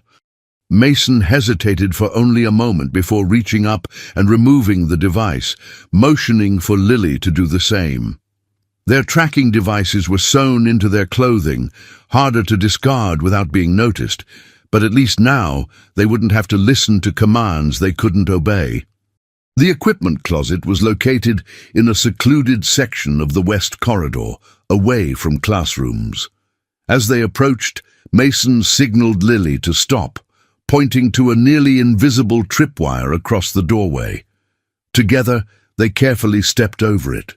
Inside, the small room was empty except for a tablet propped against a stack of printer paper. On the screen, the video of their captive parents continued to play, the timer now showing 7:42 and counting down. "Welcome, Mason. Lily." The message appeared as text across the bottom of the screen. "Follow these instructions precisely if you want them to survive." Below appeared a list of directions to a maintenance tunnel entrance behind the school's auditorium, with the warning, "Come alone. No devices. You have 7 minutes to reach the entrance." "They'll be monitoring the security cameras," Lily signed. "We need to avoid being seen." Mason nodded grimly. After years of navigating the world silently, he had developed an instinctive understanding of how to move undetected. He motioned toward an air vent near the floor, large enough for both children to crawl through. Working together, they quickly removed the cover and entered the dusty passage. Mason led the way, having memorized the school's floor plans during security briefings. The ventilation system would take them near the auditorium while bypassing main corridors and their cameras. As they crawled through the cramped space, Lily tapped Mason's foot to get his attention. When he turned, she signed with difficulty in the narrow passage. "This doesn't make sense. How did they get to your parents with all the security?" Mason's expression darkened as he signed back, "Inside help. Someone we trust." The horrible reality had been forming in his mind since seeing the video. The security protocols had been meticulous, the surveillance constant. Only someone with intimate knowledge of their plans could have circumvented everything so completely. After several minutes of uncomfortable crawling, they reached a vent overlooking a storage area behind the auditorium. Mason peered through the slats, confirming the space was empty before carefully removing the cover. They dropped silently to the floor, immediately spotting the maintenance tunnel entrance, a heavy metal door with a keypad lock. On the wall beside it hung a school maintenance uniform with a note attached. "Put this on, one of you. It's for passing security cameras inside the tunnel," Lily realized aloud. Mason grabbed the uniform and quickly pulled it over his clothes. The timer on their discarded tablet had shown less than 4 minutes remaining when they entered the ventilation system. They had to hurry. The keypad presented their next challenge. Without access to their tablets or phones, they had no way to receive the code. Then Mason noticed a small mathematical equation scrawled in nearly invisible ink beside the keypad. "It's a test," he signed to Lily. "The code is the answer." Lily studied the complex equation, her mind working through the variables with remarkable speed. "Try 35813, she suggested after just seconds. Mason punched in the numbers, holding his breath. The light turned green, and the heavy door unlocked with a metallic click. Beyond lay a dimly lit concrete tunnel stretching into darkness. They exchanged a final glance. Two children walking deliberately into danger, their extraordinary abilities their only weapons. "Ready?" Mason signed. Lily nodded, her expression resolute. "For your parents. For both of us." They stepped through the doorway, unaware that their actions had triggered a silent alarm in the FBI command center, or that Agent Cooper was already racing toward their last known position, desperately trying to prevent what she now recognized was an elaborately orchestrated abduction. The maintenance tunnel door closed behind them with a final ominous thud. The tunnel stretched endlessly before them, lit by widely spaced emergency bulbs that cast more shadows than light.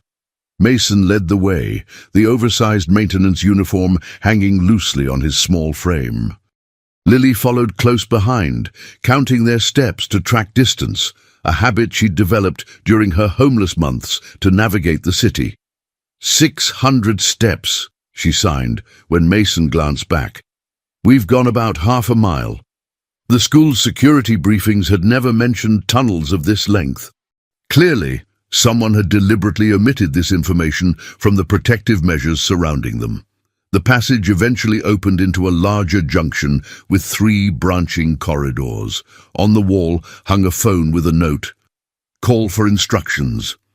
Mason hesitated, suspecting another trap, but they had no alternative. He lifted the receiver and immediately heard a familiar voice. "Mason, well done, my boy." Marcus Whitfield, the voice that had featured in Mason's life since infancy. The trusted Uncle Marcus, who had betrayed them all. "I've prepared a special laboratory for you and Lily," Marcus continued smoothly. "Take the center passage and proceed to the elevator at the end. Your parents' timer has been paused, but will resume if you deviate from these instructions." Mason looked at Lily, who had been watching his face intently. He signed Marcus's instructions, and they silently debated their options. Every instinct screamed that they were walking deeper into danger, yet turning back meant abandoning their parents. "We keep going," Mason finally signed, "but stay alert for any opportunity." The center passage led to a modern elevator that seemed jarringly out of place in the rough-hewn tunnel. Inside, there was only one button. When Mason pressed it, the elevator descended smoothly and rapidly, suggesting they were traveling far below the school campus. When the doors opened, they found themselves in a sterile white corridor that looked more like a research facility than a school basement. Clinical lighting illuminated the passage, which ended at a set of double doors marked Neurocognitive Assessment Laboratory. "I don't like this," Lily signed, her hands trembling slightly. Mason squeezed her shoulder reassuringly, though his own heart pounded with fear and adrenaline. Together, they approached the doors, which slid open automatically as they neared. The laboratory beyond was extensive and cutting-edge, with advanced medical equipment and multiple computer workstations. In the center stood Marcus Whitfield, impeccably dressed as always, his silver hair perfectly styled despite being a fugitive for months. "Welcome to where it all began," he greeted them, his voice warm as though welcoming favored guests. "This facility was the original testing site for the neural enhancement compound. How fitting that you both should return here." Mason's hands flew in angry signs. "Where are my parents?" "They're quite safe," Marcus assured him, gesturing to a large monitor where Robert and Victoria could be seen, still restrained but now conscious, in what appeared to be a secure room. "Cooperation ensures they remain that way." "What do you want from us?" Lily asked, her voice small but steady. Marcus smiled indulgently. "To complete what we started, of course. You two represent the most successful applications of the compound, Mason with his extraordinary pattern recognition and spatial abilities, and Lily with her astonishing linguistic talent and mathematical processing. The secondary development phase has begun in Mason and will soon begin in you, Lily. This is a crucial observation period. You poisoned us, Mason signed furiously, with Lily translating aloud. You caused my deafness. You destroyed Lily's mother's life. Regrettable side effects, Marcus acknowledged without a hint of remorse. The compound needed refinement. Elizabeth Carter was developing a modified version that would preserve the cognitive enhancements without the sensory disruptions. Her research was nearly complete when she fell ill. He approached a workstation and pulled up complex molecular diagrams. With your help, I can finish what she started. Imagine a world where every child could have your gifts without the limitations. You two are the templates for the next evolution of human cognition. As he spoke, Mason surveyed the laboratory, noting cameras, security panels, and potential exits. Most importantly, he observed the electronic keypad controlling the door to the room where his parents were held. "What exactly do you want us to do?" Lily asked, strategically keeping Marcus talking while Mason gathered information. "Simple cognitive assessments to begin with," Marcus explained, indicating 2 testing stations equipped with specialized headsets. "I need baseline measurements of your current abilities before we proceed to more advanced evaluations." Mason and Lily exchanged glances, silently communicating their understanding. They were deep underground, cut off from any help, with their parents' lives as leverage. Their only hope was to comply temporarily while looking for any advantage. "We'll cooperate," Mason signed, his face deliberately impassive. "But we want to see our parents in person first." Marcus studied them thoughtfully before nodding. "A reasonable request, 5 minutes supervised." As he led them toward the secured room, Mason's mind worked furiously, analyzing patterns and possibilities, just as the compound had enhanced him to do. There had to be a weakness in Marcus's plan, a variable he hadn't accounted for. What Marcus didn't know was that Mason had already spotted it. In the reflection of a glass cabinet, barely visible but unmistakable to his trained eye, was a maintenance hatch labeled Emergency Access, and its electronic lock displayed the same type of mathematical equation they had encountered earlier. Their opportunity would come, they just had to wait for the right moment. Robert strained against his restraints as Mason and Lily were escorted into the holding room. His face bore a fresh bruise, suggesting he had already attempted resistance. "Mason, are you hurt?" Victoria signed frantically, her hands limited by the zip ties binding her wrists to the chair arms. "We're okay," Mason signed back, his eyes conveying a silent message. "Stay calm. Have a plan." Marcus allowed them to approach their parents but maintained a careful distance, one hand hovering near what appeared to be an alarm button on his belt. "You won't get away with this," Robert growled, his gaze never leaving Marcus's face. "Every law enforcement agency in the country is looking for you." "They've been looking for months," Marcus replied smoothly. "This facility doesn't exist on any official plans. It was constructed decades ago as a private research space, its connection to the school deliberately obscured." Victoria's eyes widened in recognition. "The original pharmaceutical trials. This is where they first developed the compound." "Precisely," Marcus confirmed. "When the company faced legal challenges, this facility was officially decommissioned. Unofficially, select research continued under private funding." As the adult spoke, Mason positioned himself where he could examine the room's security features while appearing to comfort his father. The door mechanism was sophisticated, a dual authentication system requiring both keycard and numeric code. Lily, meanwhile, had moved to Victoria's side, her small hands working subtly at her restraints while maintaining eye contact to distract from her actions. Years of surviving on the streets had taught her resourcefulness that even Marcus's meticulous planning couldn't anticipate. "Your 5 minutes are nearly up," Marcus announced. "Mason, Lily, if you cooperate fully with the testing, your parents will remain unharmed. Resistance will have immediate consequences." Mason signed his understanding, adding a private message to his parents when Marcus glanced away. "Trust us. Wait for signal." As they were led back to the main laboratory, Lily stumbled deliberately, falling against Marcus and using the momentary contact to slip Victoria's watch from his pocket. He had confiscated all of their personal items upon capture. The watch wasn't just a timepiece, but a sophisticated communication device developed by Robert's security team. In the laboratory, 2 testing stations awaited them, each with a specialized headset and monitoring equipment. "These will measure your neural responses to various stimuli," Marcus explained. "Nothing invasive for now." Mason seated himself reluctantly at the first station, watching as Lily did the same at the second. As they prepared to don the headsets, a subtle vibration came from the watch concealed in Lily's pocket, a signal that it had connected to the emergency beacon embedded in their tracking devices. Help was coming. They just needed to buy time.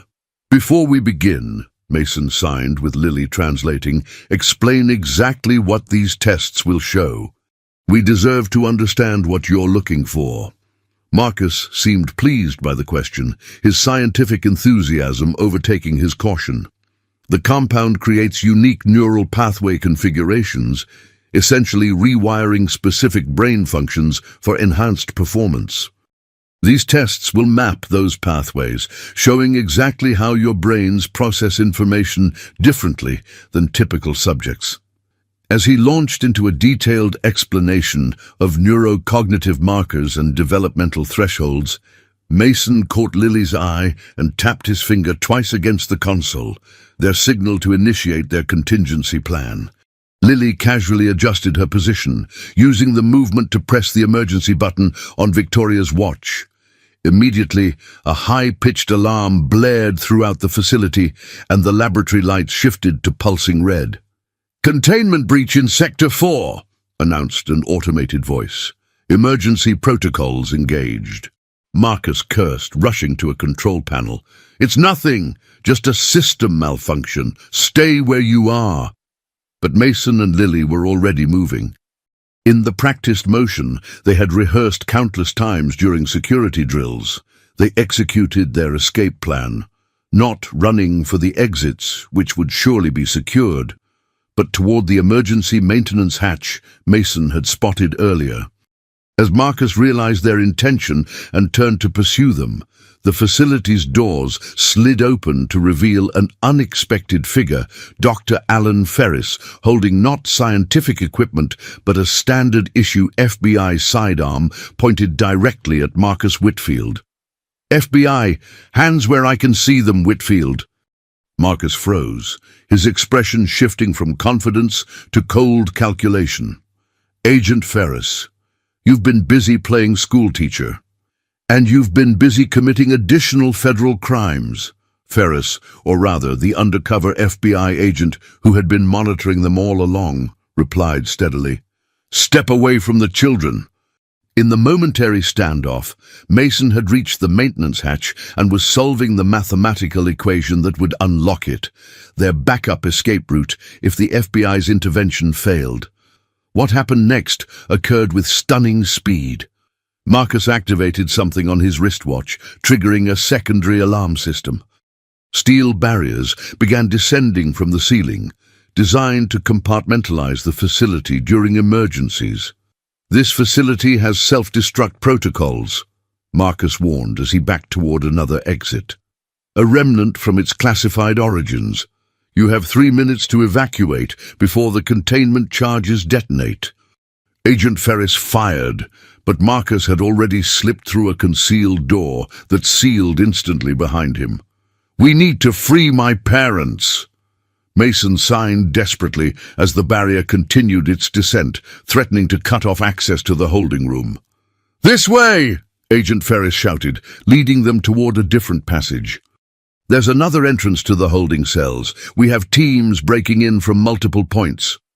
As they raced through the labyrinthine facility, Mason realized with cold clarity that despite all their planning and precautions, Marcus had still managed to outmaneuver them. Even now, he was likely escaping through some hidden exit, taking with him the research and data he had collected.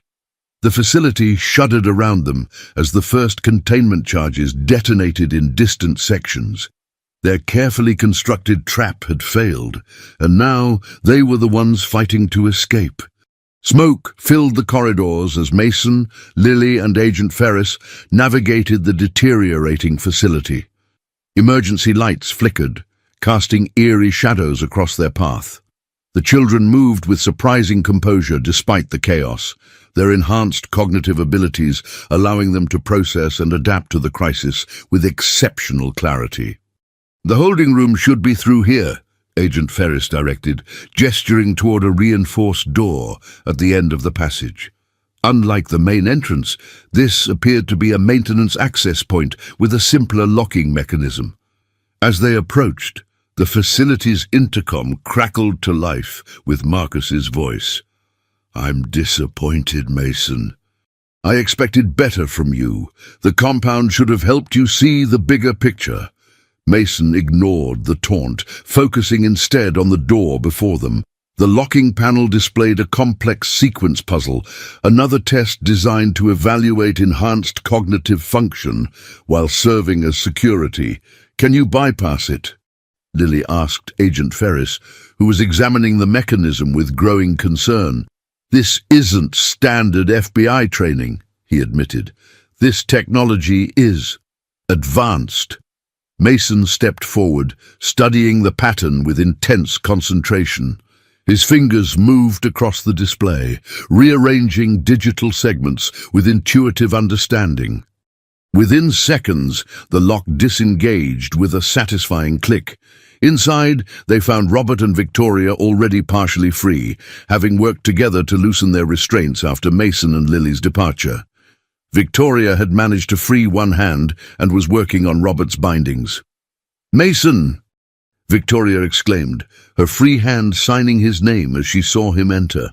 "No time," Agent Ferris interrupted, rushing to assist with the remaining restraints. "This place is coming down around us." Whitfield wasn't bluffing about the self-destruct system. As if to emphasize his point, a deep rumbling shook the room, sending dust cascading from the ceiling. The structural integrity of the underground facility was failing as sequential charges detonated through the complex. "Where's the nearest exit?" Robert demanded as he stood, rubbing circulation back into his wrists. Agent Ferris consulted a small device that displayed a schematic of the facility. "Main elevator is cut off.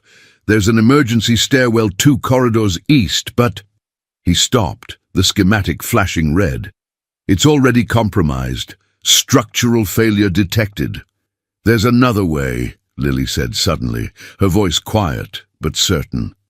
All eyes turned to her as she continued, "When I was translating for Mason earlier, I saw a map on one of the monitors. There's a maintenance tunnel that connects to the school's original foundation.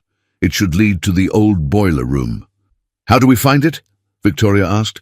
Lily closed her eyes briefly, visualizing the map she had glimpsed. "West corridor, second junction, access panel behind the electrical cabinet." No one questioned her recall. They had all witnessed the children's extraordinary abilities firsthand.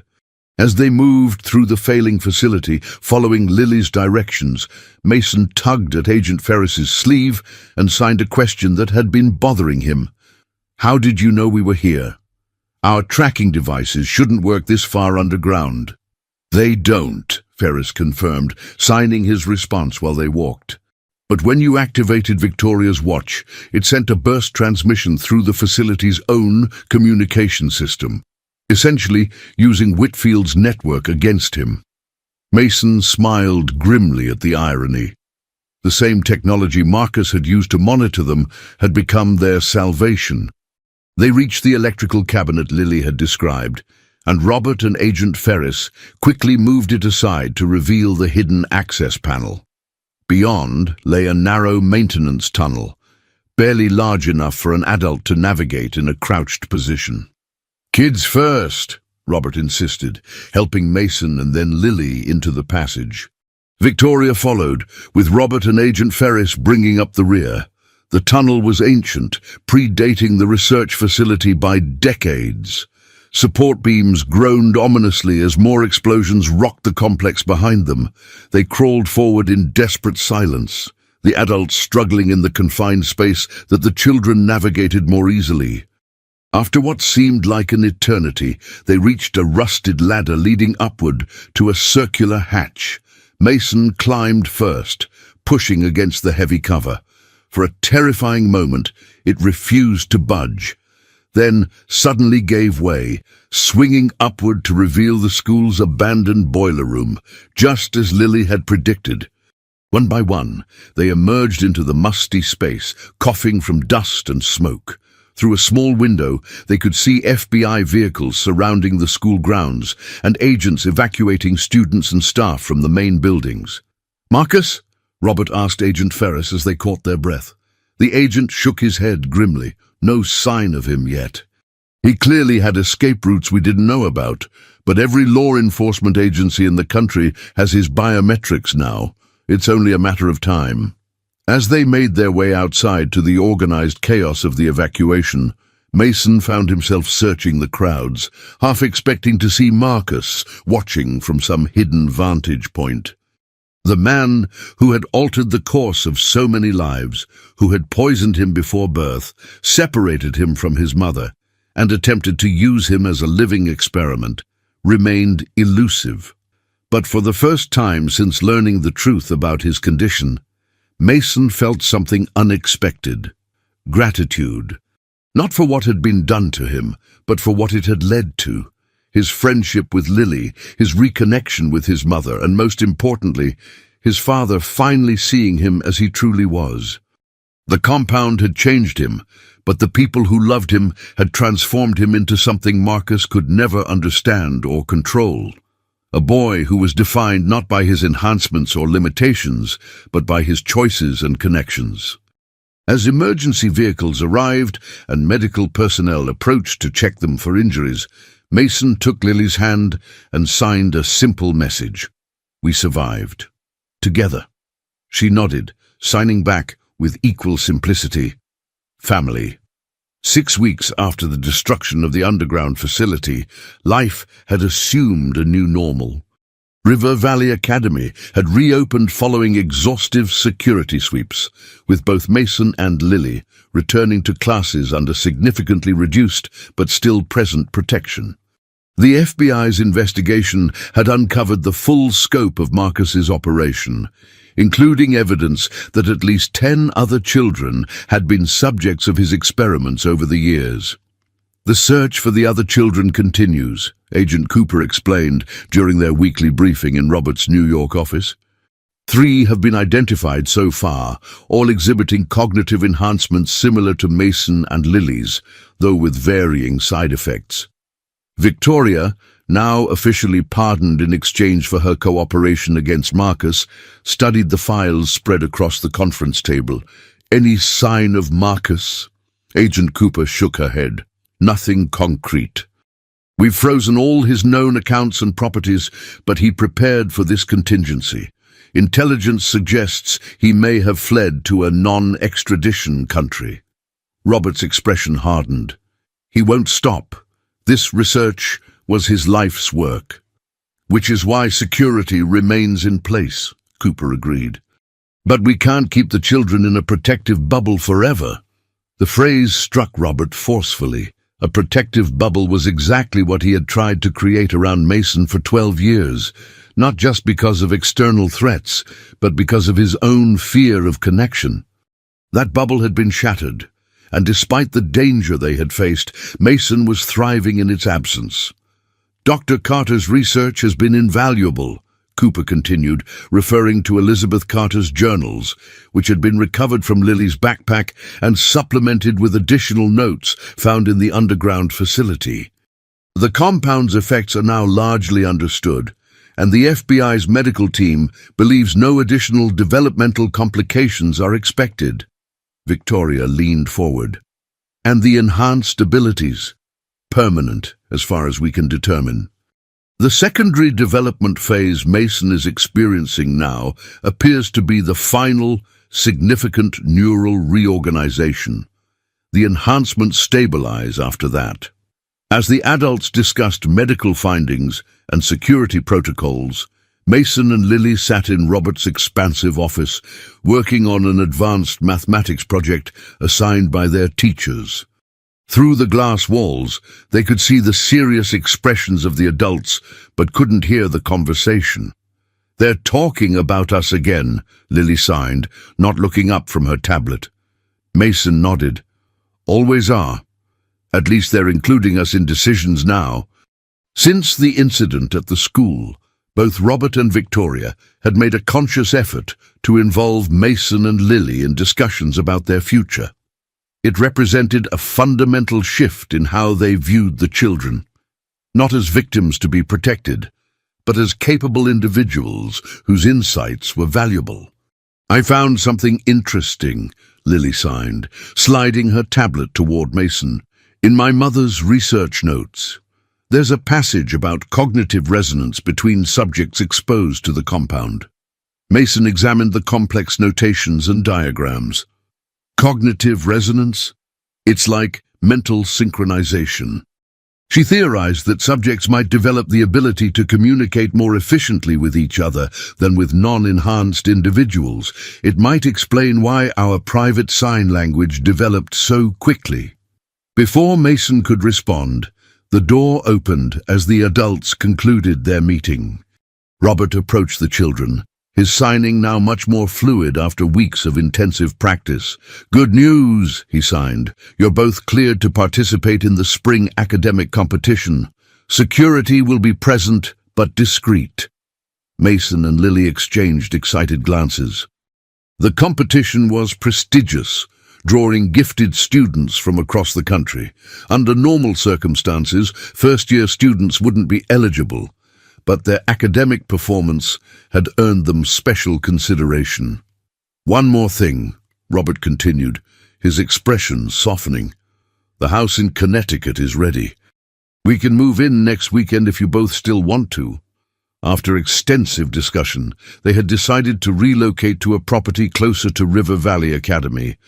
The Manhattan penthouse held too many complicated memories, and the new location would allow Mason and Lily to be day students rather than boarders, a compromise between independence and security. "Is Mom coming too?" Mason signed, glancing at Victoria. Robert nodded. "The guest house is prepared for her, as we discussed." The arrangement was unconventional, but practical. Victoria would maintain separate living quarters while remaining close enough for regular involvement in Mason's life. The relationship between Robert and Victoria remained complex, too much history and betrayal for simple reconciliation, but enough shared purpose to forge a cooperative co-parenting relationship. As the children returned to their project, Victoria approached Robert by the window overlooking the Manhattan skyline. "He seems happy," she observed quietly, "happier than I've ever seen him." Robert nodded, watching his son's animated signing as he explained something to Lily. "He has what he always needed: connection, understanding." "And you?" Victoria asked carefully. "Are you happy with these arrangements?" Robert considered the question seriously. 6 months ago, his life had been orderly, predictable, and emotionally barren. Now it was chaotic, complicated, and filled with challenges he never anticipated. Sharing parental responsibilities with a woman who had deceived him for years, raising a formerly homeless girl alongside his son, and navigating the extraordinary abilities both children possessed. "I'm present," he answered finally. "For perhaps the first time in Mason's life, I'm truly present. That's enough for now." As Victoria moved away to join the children, Robert's secure phone buzzed with an encrypted message from his security team. The facial recognition system had flagged a possible sighting of Marcus Whitfield at an airport in Dubai. Robert glanced at Mason, now laughing at something Lily had signed, and made a decision. He would have the team investigate, but he wouldn't mention it to the children or disrupt their lives unless the threat became concrete. They deserved whatever normalcy they could find after everything they had endured. The shadow of Marcus Whitfield still loomed, but it no longer defined their existence. For now, that was victory enough. Spring blossomed across the Connecticut countryside as Mason and Lily prepared for the final round of the academic competition. The past 3 months had brought remarkable stability to their once turbulent lives. The new home functioned smoothly, with Robert commuting to Manhattan 3 days a week while working remotely the rest of the time, a significant shift in priorities for the formerly workaholic executive. Victoria had settled into the guest house, establishing a careful routine that allowed her to be present in Mason's life without overwhelming him. The relationship between mother and son grew steadily, built on shared interests and careful conversations about the past. Most surprisingly, Robert and Victoria had developed a cautious friendship. The betrayal and deception remained unresolved between them, but their shared commitment to Mason's well-being provided common ground. "You're staring again?" Lily signed to Mason as they sat in the school library, finalizing their presentation for the competition. Mason blinked, realizing he had indeed been watching his parents through the library window as they chatted with Headmistress Farrow on the lawn. "Still seems strange," he signed. "Them together." Lily smiled understandingly. Adults are complicated. That afternoon, as they rehearsed their presentation in the school's auditorium, Mason noticed an unfamiliar man observing from the back row. Something about his posture triggered Mason's now well-honed threat assessment instincts. He nudged Lily, subtly directing her attention to the observer. "Security," she signed discreetly. Mason shook his head slightly. Their security detail was familiar by now, and this man matched no one on their protection team. Casually, he activated the panic button on his watch. Not the full emergency signal, but the low-level alert that would bring a security team to investigate without causing immediate lockdown. The man must have noticed the subtle movement. He stood abruptly and exited through the side door. By the time security personnel arrived and Mason explained his concerns, the stranger had vanished. "Probably nothing," Agent Cooper assured them after reviewing security footage. "But we'll enhance the images and run facial recognition to be certain." That evening, as Mason prepared for bed in their Connecticut home, he found a small package on his pillow, a box containing a chess piece, a white knight. There was no note, no explanation, but Mason knew instantly who had sent it. Marcus. The message was clear. The game continued. Marcus was still watching, still planning his next move. Mason sat on the edge of his bed, turning the chess piece over in his hands. His first instinct was to alert security immediately, but something held him back. This was a direct communication, a challenge issued not to Robert or Victoria or the FBI, but to him personally. After deliberation, he placed the chess piece on his desk and activated the security system's camera to record it. Then he wrote a careful note explaining when and where he had found it. He would tell his parents and Agent Cooper in the morning, but tonight he wanted to consider what this development meant. Marcus could have harmed him if that had been his intention. Instead, he had delivered a message demonstrating his ability to penetrate their security while making no actual threat. It was psychological warfare, an attempt to ensure they never felt truly safe. As Mason pondered this, his tablet chimed with an incoming message from Lily. "Check your chess set." Puzzled, he moved to his bookshelf, where a handcrafted chess set, a gift from Robert, was displayed. Looking at the board, Mason immediately noticed what Lily had somehow anticipated. The white knight was missing from the set. This wasn't a new chess piece. It was his own, removed and returned as Marcus's calling card. Mason's tablet chimed again with Lily's message. "He's been in the house." Cold fear washed over him as the implications became clear. Marcus hadn't just breached school security. He had entered their home, their personal spaces. The violation was profound. Mason quickly typed back, "Don't tell anyone yet. Meet me in the study in 5 minutes." When they converged in Robert's study, Mason explained his reasoning for temporary secrecy. If we tell them now, everything changes again. More security, more restrictions. Lily considered this, then signed thoughtfully. What's the alternative? We set our own trap, Mason signed back, his expression resolute.